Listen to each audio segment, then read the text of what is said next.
तू छांट ले किस प्रकार से लड़नो है, जिससे कहेगा उसी से लड़ूंगा मैं। क्योंकि भगवान के आगे सजनो,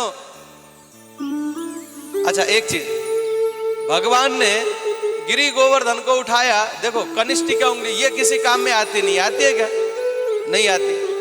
न तो लिखने में आवे, कोई है इस ऐसे पेन पकड़ करके लिखने वाला? कोई नहीं, किसी काम में नहीं आती है। यहां तक भी अगर मान लो कान में उंगली भी देनी है तो ये डालते हैं, ये ना के बराबर, ये कन्नी, छिगनी उंगली जिसको बोलते हैं, कनिष्ठिका, ये कोई काम नहीं है।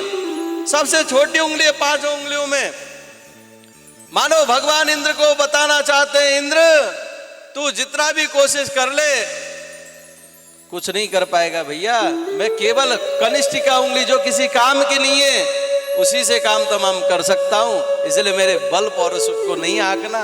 मानो एक चेतावनी दे रहे ना, मानो वही भाव यहां पर करदप कामदेव से कहते हैं, तू भैया जैसे चाहे वैसे लड़ ले। देख, एक तो होता है किले का युद्ध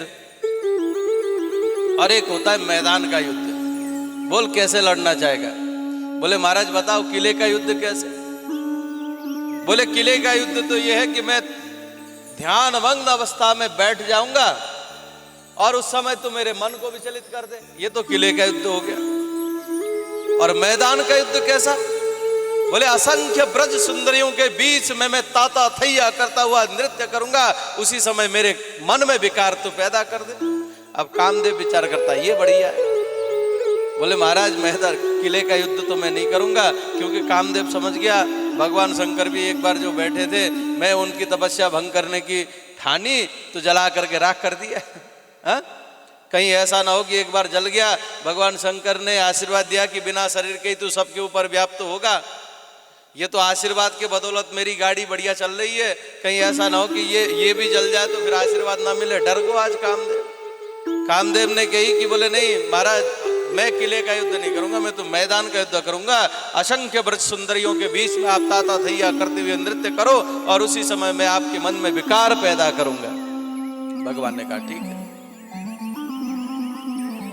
अब सज्जनों, जो भगवान ने आशीर्वाद दिए थे, यहां पर देखिए सुखदेव स्वामी जब महाराज की कथा को प्रारंभ करते हैं तो श्री शुकोवाच, सुखदेव स्वामी बोले भगवान, पहला शब्द आया भगवान, मानो संकेत करना चाहते हैं, हे जन साधारण तुम ये कभी नहीं समझना कि साधारण कोई स्त्री पुरुष की मिलन की ये गाथा है, कथा है, बिल्कुल नहीं है, क्योंकि ये भगवान की कथा है। इसलिए सर्वप्रथम भगवान पिता रात्रि शरदोत्फुल्ल मल्लिका विक्षरन्तुम मनश्चक्रे योगमायामुपाश्रिता। बोले भगवान अपिता रात्रि, भगवान ने जिस रात्रि के लिए आशीर्वाद दिया था गोपिकाओं को, शरद पूर्णिमा की रात्रि के लिए, आने वाली शरद पूर्णिमा की रात्रि को तुम्हारे मनोरथ को मैं पूर्ण करूंगा, भगवान ने आशीर्वाद दिया था ना कल। तो आज उस रात्रि को आया हुआ देखकर शरदोत्फुल्ल मल्लिका वीक्षा देख करके रमतुम रमण करने का मनश्चक्रे भगवान मन बनाते हैं। सज्जनों कैसे बनाते हैं भगवान मन? बोले योग माया मुपाश्रितः, योग माया में आश्रित होकर के, यानी कि योग माया को भगवान ने आवाहन किया है। अब यहाँ पर संत समाज विद्युत समाज कहते हैं योग माया भगवान की एक तो राधा रानी है, योग माया, हाँ? योग माया कह करके राधा रानी का संकेत करते हैं विद्वान जन। और दूसरी बोले योग माया, बोले वंशी निनाद करी भगवान ने, राधा रानी को भी बुलाया। और बांसुरी देखो जी, भगवान की बांसुरी कई प्रकार की है। एक भगवान की वंशी है विश्व मोहिनी, जो बांसुरी बजाते हैं तो जगत में सब चराचर जीव मात्र भी सजनों गौ माता के का दुग्ध पी रहा है बछड़ा, और दूध पीते पीते माँ का दूध तो चूस लिया, मुख में है, परंतु उसी समय भगवान की बांसुरी बजी और वो बछड़ा उस दूध को मुख में गले से निगलना भूल गया और मुख से ही रियाल बन करके निकल रहा है, मतलब बछड़ा दूध पी रहा है। भगवान की बंसी सुनी तो वो मुख में जो रखा था दूध उसको पीना भी भूल गया। इतनी प्यारी, इतनी श्रेष्ठ बंसुरी की ध्वनि को सुन करके मोहित हो गया बछड़ा भी। बछड़े भी जो चराचर जगत में सब मोहित हो जाए भगवान की ये विश्व मोहिनी बंसी है सजनो।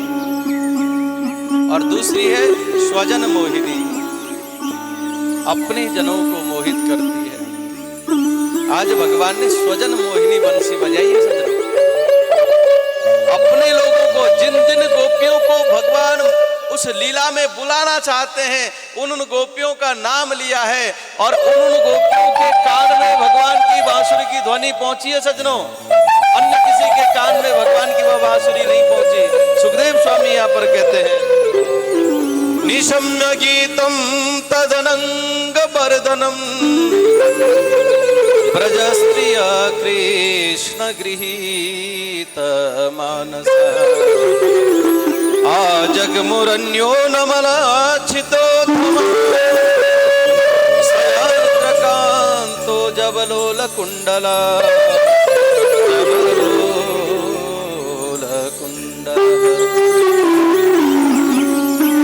निशम्य गीतम।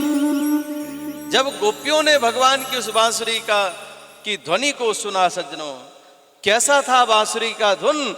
बोले तदनंग वर्धनम, आनंद को वर्धन करने वाला था। ब्रज स्त्रिया, उन ब्रज गोपिकाओं ने जिनके कान में भगवान की बंसी की ध्वनि पहुंची, कृष्ण गृहीत मानसः, मानो बांसुरी की धुन सुनते ही भगवान कृष्ण ने उनके हृदय को आकर्षित कर लिया। अब तो भाग खड़ी हुई, जिस अवस्था में थी उसी अवस्था में। रात को 12 बजे सज्जनों, महाराज की लीला भगवान ने रात के 12 बजे। और यहाँ पर सुखदेव जी महाराज कहते हैं, देखो कोई गोपी तो लीपा पोती कर रही थी। लीपा पोती ये जमीन की नहीं सज्जनों, अंगरागलेपन, सौंदर्य प्रसादन, मेकअप कर रही थी। हाँ, क्योंकि देखो जी, ये प्राचीन काल से ही हमारी माता बहनों को सजना बहुत अच्छा लगता है और सजना भी चाहिए। और जिस घर की गृह लक्ष्मी बढ़िया श्रेष्ठ श्रृंगार करके सौभाग्य द्रव्य धारण करके हमेशा रहती है, तो उस घर में तो लक्ष्मी का वास होता है सजनों। हाँ, और जो बड़ी मैली कुचली बिल्कुल घिनट्टी होकर के रहती है ना जो माता बहने घर में भी, हाँ, तो वहां पे दरिद्रा देवी आती है, इसलिए ज्यादा घिनट्टे के साथ नहीं रहना चाहिए। सज धज करके बढ़िया अपने सौभाग्य द्रव्य धारण करके, हाँ?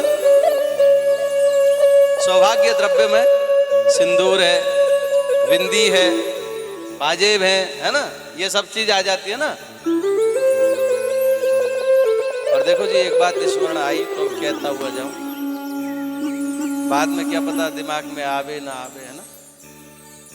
देखो जी, हमारे नीतिकार कहते हैं, हमारे संतों ने कहा है, चंदने ना बिना भक्ता, भगवान का भक्त हो और उसका मस्तक सूना हो तो कैसा भक्त है?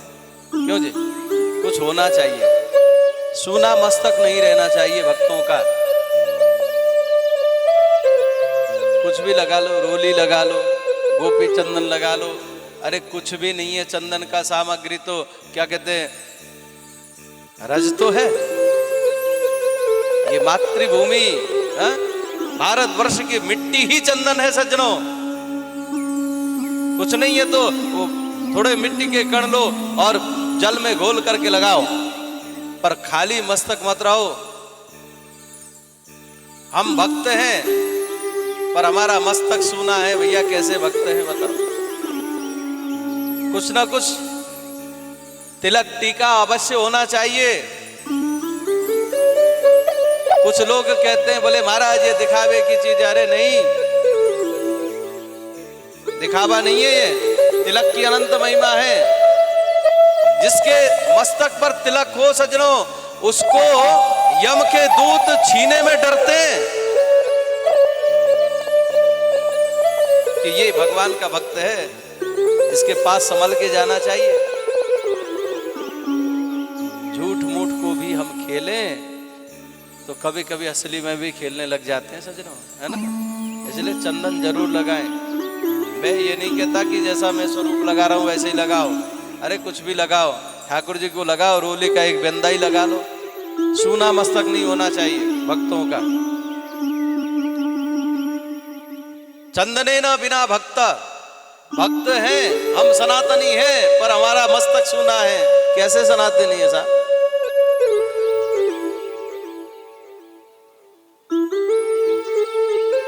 ये चोटी जो है ना केवल ब्राह्मण के लिए नहीं है, हम पूरे सनातन धर्मियों के लिए चोटी है।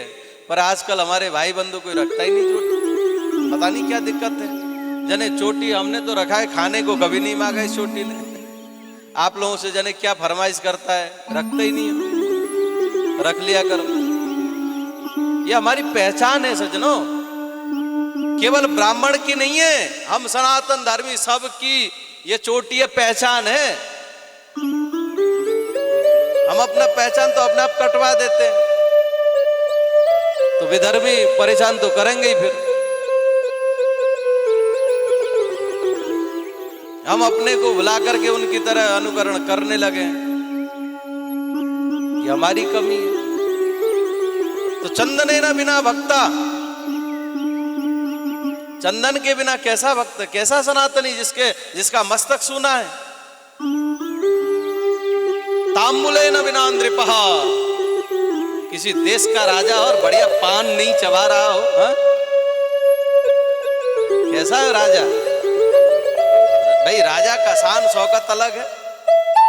ठाकुर जी को भी बढ़िया 56 भोग 3600 व्यंजन भोग लगाने के बाद में पान का बीड़ा दिया जाता है सज्जनों। मंदिरों में भी पान, वो दुनिया भर के अभद्र चीज डाल के नहीं, बढ़िया पान बना करके ठाकुर जी को प्रस्तुत करते हैं, भोग लगाते हैं।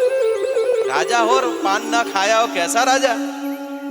और सिंदूरेण बिना नारी, और जो सौभाग्यशाली स्त्री है तो सौभाग्यशाली, पर सिंदूर धारण नहीं करते, कैसी सौभाग्यशाली नहीं हो? सौभाग्य द्रव्य है ना सिंदूर। इसलिए हमारी मातृशक्ति से मेरा विशेष निवेदन है, जो हमारी बहनें जिनकी शादी हो चुकी है, जिनके पतिदेव हैं, उनको सिंदूर जरूर धारण करना चाहिए।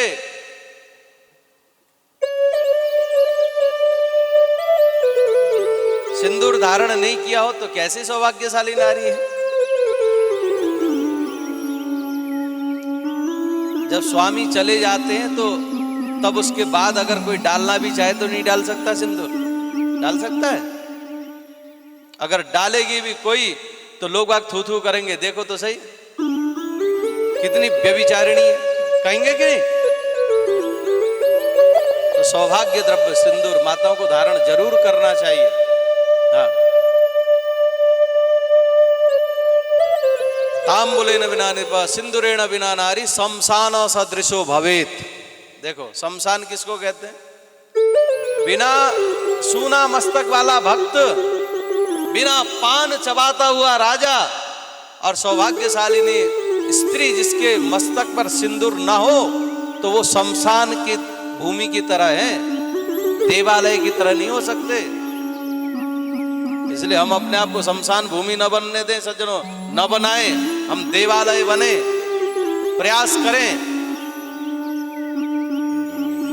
देखो प्रयास ही नहीं करेंगे तो कैसे सफलता होगी? 500 साल से प्रयास किया हमारे पूर्वजों ने, तब तो प्रभु श्री का भव्य मंदिर आज हमें नसीब हुआ है, सौभाग्य मिला है आज हमें। वही प्रयास नहीं करते तो आज क्या ऐसा अवसर प्राप्त होना संभव था? नहीं था। इसलिए प्रयास करें। देखो जी, चलना होगा तभी गंतव्य तक पहुंचा जा सकता है। एक जगह पर बैठ करके गंतव्य तक पहुंचने की कभी सोचो मत, यह असंभव है। इसलिए चलना प्रारंभ करिए। पहुंचाने की जिम्मेवारी भगवान की है, वो अवश्य पहुंचाए। तो मैं निवेदन कर रहा था, निशम्य गीतम तदनंग वर्धनम ब्रजस्त्रिया कृष्ण गृहीत मानसः आजग्मनर्न्यो नवलक्षितो धमा सयत्र कांतो जबलोल कुंडलः। कोई गोपी रात को 12 बजे भगवान ने बंसी बजाई, उस समय यहाँ पर कहते हैं दुहंत्यो, कोई गौ दोहन कर रही थी। क्यों जी, रात को 12 बजे कोई गौ का दूध दोहन करता है, दूध काटता है क्या भाई? शाम के समय, हाँ शाम के समय गौ दोहन होता है, पर ये 12 बजे क्या? बोले कि देखो गोपियां भगवान के प्रेम में इतनी पगी हैं कि उनको समय का भान नहीं है। सर्वत्र जिधर देखती हैं कृष्ण दिखाई देते हैं, जिधर देखती हैं कन्हैया दिखाई देते हैं। क्या दिन, क्या रात, क्या सुबह, क्या शाम, आठों याम केवल और केवल श्याम, अन्यत्र नास्ति।